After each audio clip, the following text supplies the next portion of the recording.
Hello mga moms! For today's video, gagawa tayo ngayon ng buko salad. Tara, umpisahan na natin.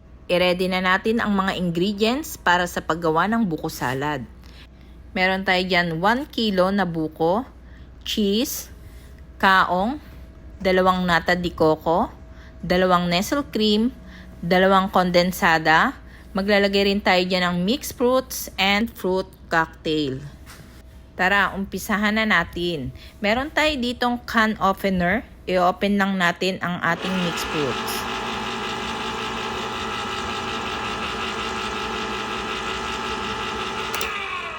Isunod na din natin dyan ang ating condensed milk.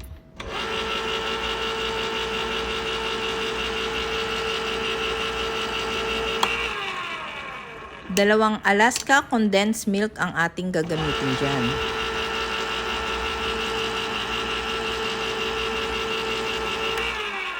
I-ready na natin ang ating container. Ilalagay muna natin ang ating buko.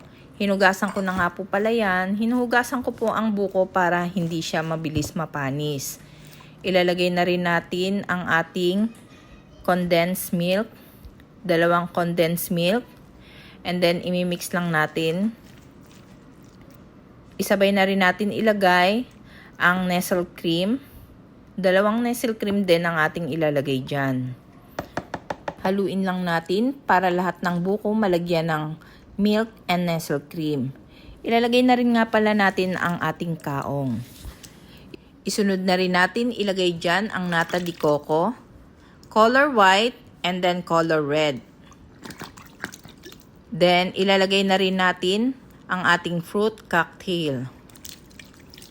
Isabay na rin natin ang ating mixed fruits. And then, haluin lang natin siya hanggang ma-mix lahat ng ingredients sa ating buko salad. Napakakulay na ng ating buko salad. Tingin pa lang, mukhang yummy na. Isunod na rin natin dyan, ilagay ang cheese. In-slice ko nga lang po pala yan ng pa-cubes. Haluin ulit natin para ma-mix ang lahat ng ingredients na inilagay natin sa ating buko salad.